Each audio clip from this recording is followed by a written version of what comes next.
Friends, welcome to வசனம் சமையலறை. இன்னைக்கு வசனம் சமையலறையில் என்ன செய்யலாம்னா, ஈஸியாக ஒரு தக்காளி சாதத்தை குக்கரில் எப்படி செய்யலான்றத பார்க்கலாம்.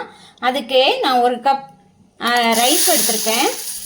இதை நல்லா 2 தடவை கழுவி, நார்மலாக நம்ம இன்னைக்கு வீட்டில் சமைக்கிற அரிசி தான் எடுத்திருக்கேன். இதை 2 தடவை நல்லா 2-3 தடவை வாஷ் பண்ணி எடுத்துக்கலாம். அப்புறம் இதுக்கு தேவையான பொருட்கள்னு பார்த்தீங்கன்னா, இப்போ ஒரு 5-6 பல் பூண்டு, ஒரு 2 துண்டு இஞ்சி, 5-6 சின்ன வெங்காயம்.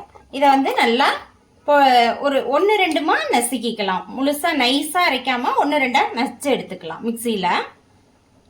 இப்போ சூடான குக்கரில் ஆயில் விட்டுக்கலாம்.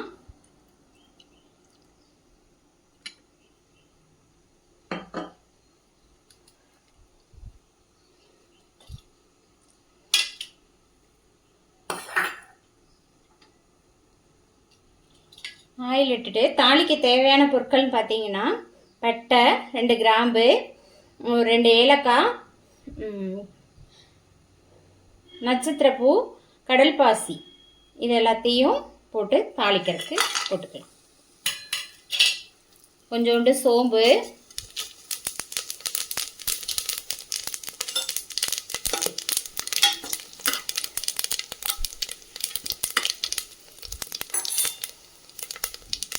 பொடியாக கட் பண்ணி வச்சுருக்க 2 வெங்காயத்தை ஆட் பண்ணிக்கலாம்.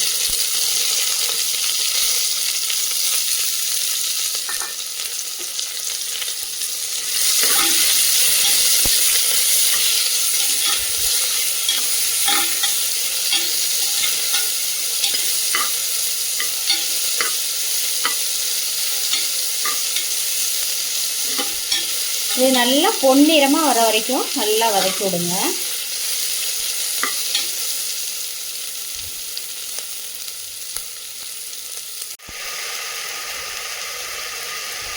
வெங்காயம் நல்லா வதங்கி வந்துருச்சு. இப்போ நம்ம ஆல்ரெடி அரைச்சி வச்சுருக்க இஞ்சி பூண்டு பேஸ்ட்டையும் இதில் மிக்ஸ் பண்ணிக்கலாம்.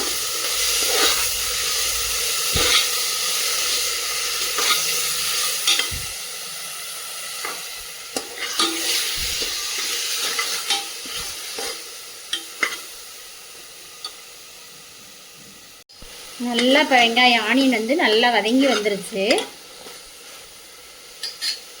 இந்த ஸ்டேஜில் நம்ம கட் பண்ணி வச்சுருக்க தக்காளியை ஆட் பண்ணிக்கலாம்.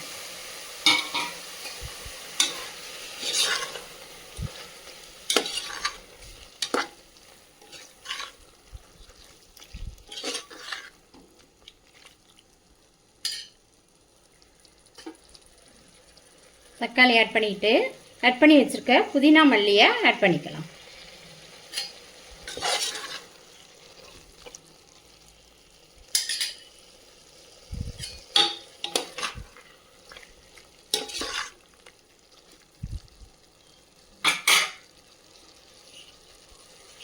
இந்த ஆனியன் தக்காளி வேகிறதுக்கு கொஞ்சமாக சால்ட் ஆட் பண்ணிக்கலாம்.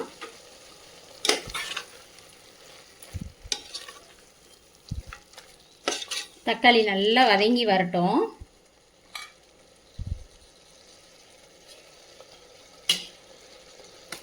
இப்போ இதில் காரத்துக்கு வந்தீங்கன்னா 1 டீஸ்பூன் மிளகாய்த்தூள்,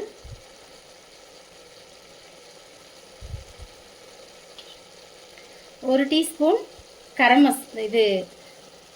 Kashmir chilli powder,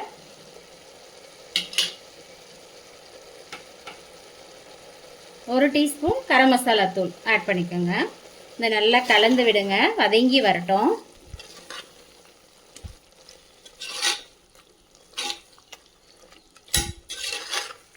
Kashmir chilli powder கலருக்காக தான், காரம் இருக்காது உங்களுக்கு. இது நல்லா வதங்கி வரட்டும், ஒரு 5 மினிட்ஸ் ஆகட்டும். இப்போ எந்த கப்பில் ரைஸு, இப்போ நல்லா தக்காளி வெந்து வந்துருச்சு. எந்த கப்பில் ரைஸ் எடுக்கிறீங்களோ அதே கப்பில் 2 மடங்கு வாட்டர் எடுத்துக்கோங்க.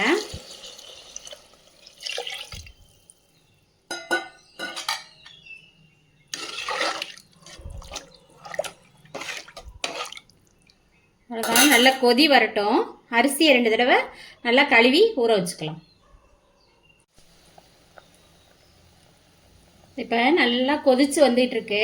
இந்த கொதிக்கிற ஸ்டேஜில் நம்ம கழுவி வச்சிருக்க அரிசியை ஆட் பண்ணிக்கலாம்.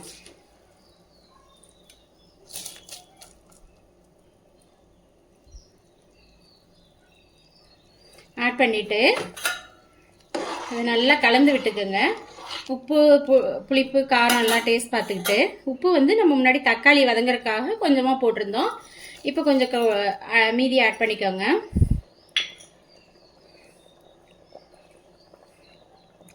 மீதி இருக்க புதினா மல்லி தலையை ஆட் பண்ணிவிட்டு குக்கர் விசில் போட்டு ஒரு விசில் வர வரைக்கும் விட்டுறலாம். இப்போ பாருங்கள், ஒரு விசில் விட்டு சாதத்தை இறக்கியாச்சு. நல்லா விசில் அடங்கணுன்னு எடுத்து பார்த்தா சாதம் வந்து பாருங்க நல்லா உதிரி உதிரியாக இருக்குது. இப்போ இறக்கி வச்சோன்னே இதில் கொஞ்சமாக நெய் விட்டுக்கலாம். நெய் விட்டுட்டு நல்லா கலந்து விடுங்க. நல்லா சாதம் பாருங்கள் உதிரி உதிரியாக இதாக இருக்குது.